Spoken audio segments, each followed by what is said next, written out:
Hello, my name is Swithun Dobson, and I have been an economics examiner for the last 5 years or so at A-level. And this is my second video about how to write essays better, because as I said last time, the area that most of my tutees and candidates need improvement on is on their essay writing. What you may have noticed, I was wearing my Manchester United shirt last time, which I am today. But it is from when we were good in the early 2010s as opposed from now, but hopefully things will improve shortly. So, what essay are we going to be looking at today? So, today we're going to be looking at this. Assess the view that for the UK, the economic benefits of globalisation outweigh the costs. And this is again another AQA question. Next time we'll be doing an edXL one. So, again, like I said last time, what is the question behind the question? What is this really about? When you see globalisation, what is it? There's a few different ways you could potentially go about it, but I would go about it this way. I think we can split kind of two sections. One is free trade and protectionism, and the other is immigration. That gives us nice two clean sections to talk about. So, again, like last time, going to go for an 8-paragraph one.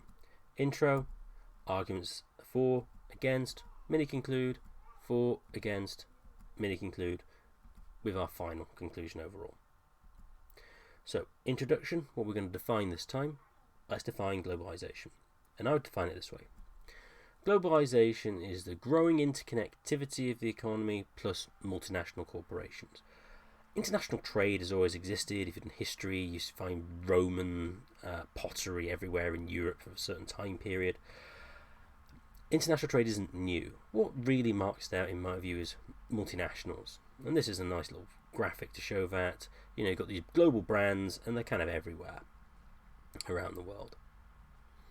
And then we can just add, why we think globalization is increased. And I've just said, improved technology in transport and lower tariffs. You wouldn't be able to have the globalized economy without container shipping, communication technologies in the same way. So those are just brief introductory remarks.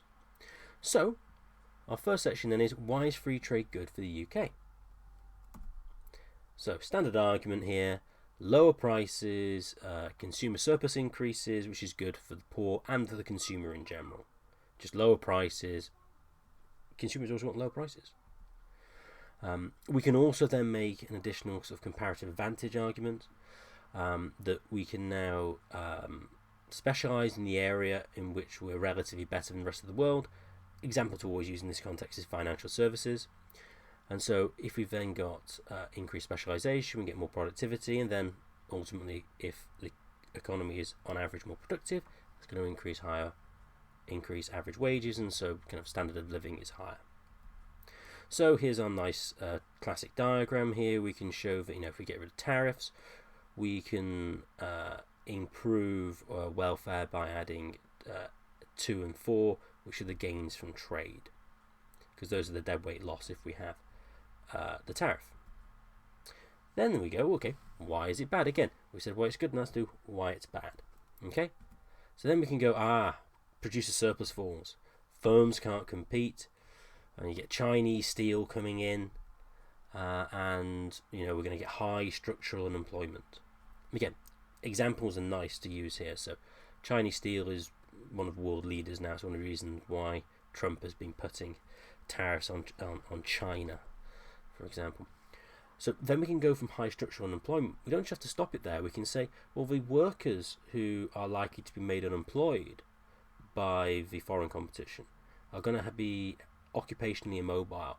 They're not going to have transferable skills. They're going to be good for working in factories and blue collar works, but they won't be very good working in the service sector, so they're not going to be able to get sufficiently good employment, at least not relative to what they had.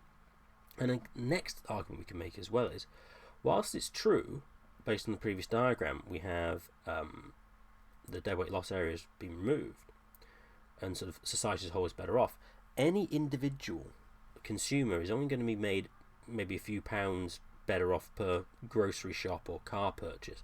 Well, it might be a bit more, but not going to be made better off by more than a few £100 individually. But you could make the case that the workers who now don't have a job have now lost, say, £30,000 a year. I suppose they were paid that.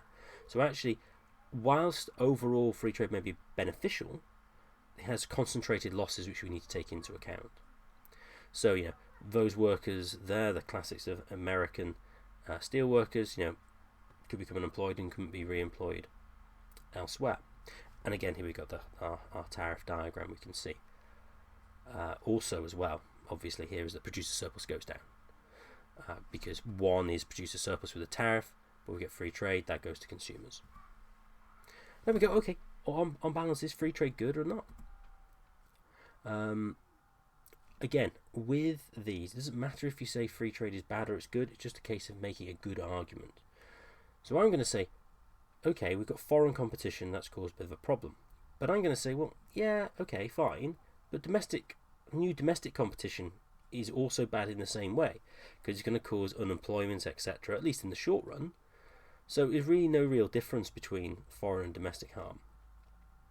And then also, if we get cheaper steel, other firms are going to benefit from it, because at some point in the supply chain that they are using, there's going to be steel used at some point. Maybe it's housing, or maybe not housing is the best example. High-rise buildings, car manufacturers, etc. The steel manufacturers might be harmed, but they're going to get cheaper steel, which means that they may be able to get higher profits, may be able to invest. And just a general argument, we can say, we're going to get higher productivity because we specialise, higher profits, dynamic efficiency, and so it's overall going to be a good thing. This is a historically terrible car called the Morris Marina, and Morris went under and they were displaced by Rover, who produced this slightly less bad car in about 1994. And then, that had the problems, people were employed. But then, Rover got out of business, and who do we have? We have Toyota. They operate in the UK. Toyota produce a better car. There's still people employed in the car industry. So we can say, this has overall been an improvement. So, next section now, effectively. We've done our first section on trade, now on immigration. So why is immigration good?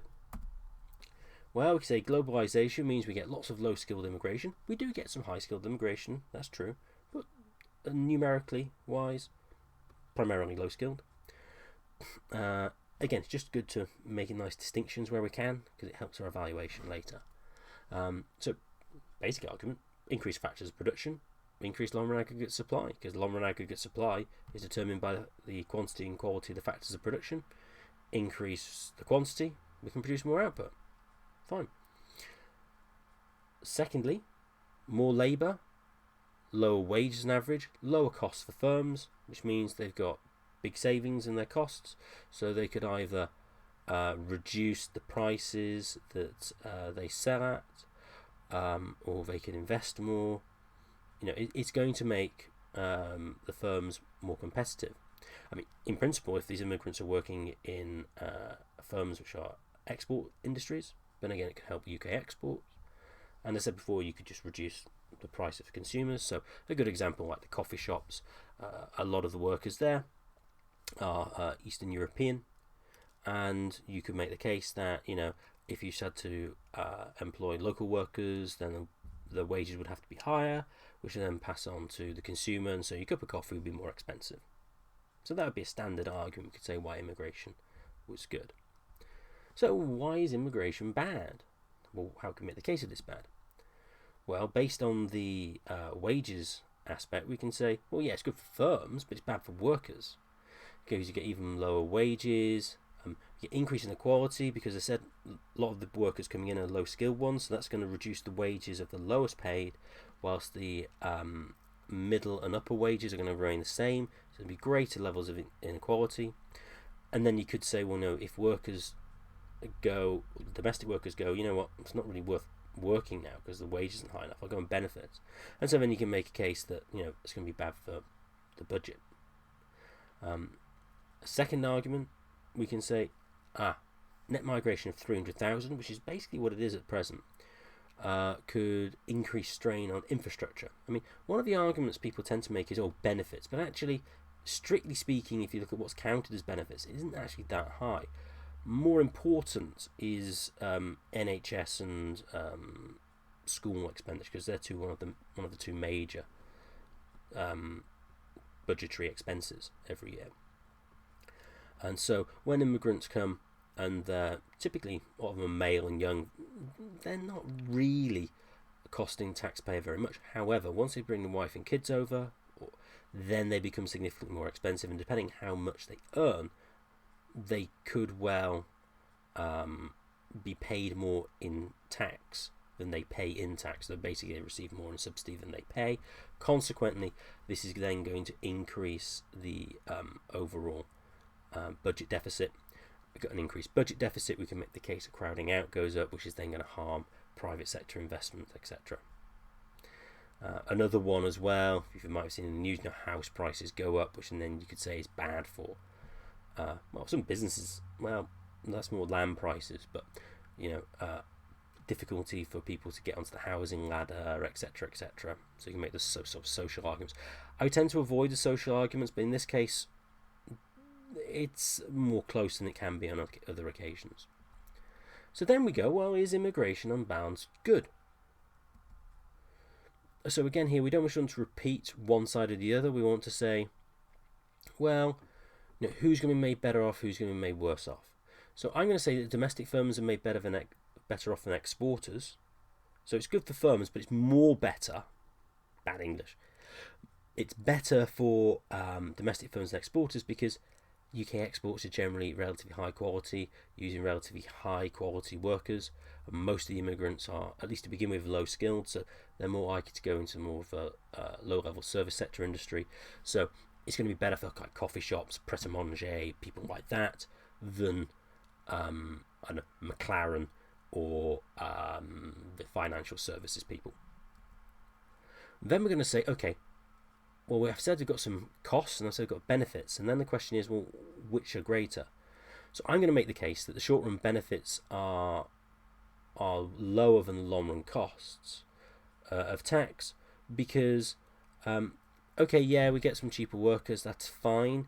It's not really helping our major industries, and then if they're here for a particularly long time period, 300,000 people a year, that's, for comparison, it's like the size of Cardiff every year. It's a lot of people, and if they're going to be net tax receivers rather than net taxpayers, that's going to have an overall long-term cost to the economy of increased borrowing, or having to actually increase taxation relative to what it otherwise would be.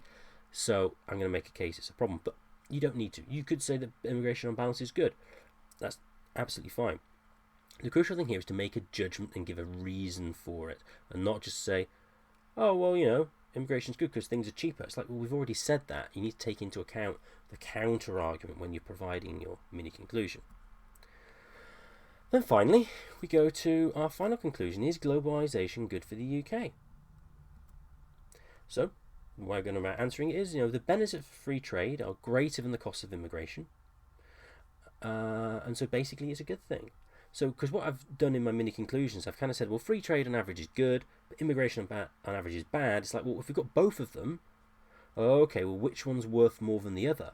And this is what we can do in our conclusion to kind of show that we're demonstrating good evaluation, is we can compare them and go, okay, well, which costs are greater, which of the benefits are lower, or vice versa. And so I'm saying that the benefits of free trade are greater than the cost of immigration. Why? Because the economy can grow more quickly, and so that can raise tax, which can fund public services, which then means the tax issue problem of immigration isn't as much of a problem as it otherwise would. So if we had to have a package of free trade and free immigration, we go for it. So that's how I go with that. Then what we can do in this sort of question, we can suggest like a policy. We haven't suggested a policy so far. It's not a policy question, but we can put it in the conclusion and go, okay, I've recognised here that structural unemployment is a problem. So how could I go about suggesting a way to mitigate it so that the short-term costs of free trade aren't too high? So I'm going to suggest here deregulation, and that's going to help structural unemployment fall. And you might think, well, that's a bit of an odd one. Why not education and training? Well, because I didn't want to increase tax and spending, so that's one reason I wanted to avoid it for this conclusion. But deregulation can work because it's going to remove the occupational barriers to entry. So let's take him, let's call him Dave, he's a plumber. This is an example taken from the US, but it explains why deregulation would help with unemployment. In a particular state in the US, now I don't remember which one, they have education and training schemes for prisoners, because the prisoners are generally between the ages of 16 and like 35 and male, and so they think they're going to do well in blue collar occupations like plumbing, etc. Which makes sense, so they can come out, so they don't go to crime, and they're employed. Fine, makes some sort of sense. However, in these states, they have to have a license to operate as a plumber. But one of the problems is, one of the requirements of getting a license is that you don't have a criminal record. So the whole training scheme in the prison doesn't make any sense because they can't be employed in it. So if you could get rid of these sorts of barriers, it's going to make it easy for people to enter new industries and be able to earn more than they otherwise would be able to. So that's the essay finished. Now it's just some top tips. As we said last time, build chains of reasoning. Always ask why when you're writing your answer. Add as much detail as you can. Don't just say, free trade is good, stuff's cheaper. It's like, why is it cheaper? Tariffs have gone down, you're going to be more price competitive. Add all those little bits in between. It shows your analysis is better, and it shows that and it gives you more information from which you can evaluate. So always build up your arguments in great detail. Don't assume the examiner knows what you're arguing. Use examples, as I've tried to use so far with the cars, etc. Really giving examples helps you to apply the question and grounds your answer, and it doesn't make it as abstract. And especially when you've got the data response questions, it shows that you're answering the question that is being set rather than one you wanted it to have been when you've written your answer. Mini conclusions, we have those so we can evaluate throughout.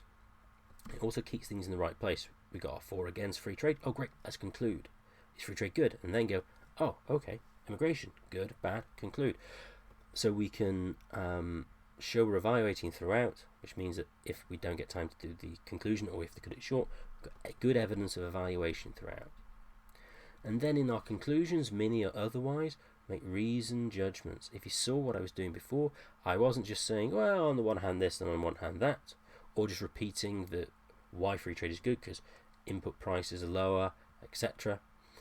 What I'm doing is I'm trying to weigh up the benefits, So in my final conclusion, I said, we've got free trade, which on balance is good, and immigration on balance, which might be bad. It's like, okay, well, which one's worth more? Is it the free trade, or is it the negatives of the immigration? And we want to say which one is better or worse, but then give a reason why, and not just repeat. And this shows you the highest level of evaluation, and really getting up into the level 5 and the highest level of evaluation that you can get. Just like to thank you all for watching, and if you've got any specific questions you'd like me to do a video on, please leave them in the comments below, and please subscribe. That really helps the channel. And if any of you would like any personalised economics tuition, please contact me at Swithun at Rougemont-tutoring.co.uk. It's the best place to find me. It's the cheapest place because no agent fees as there is on other sites. And so if you'd like some more personalised tuition, please contact me again at Swithun at Rougemont-tutoring.co.uk.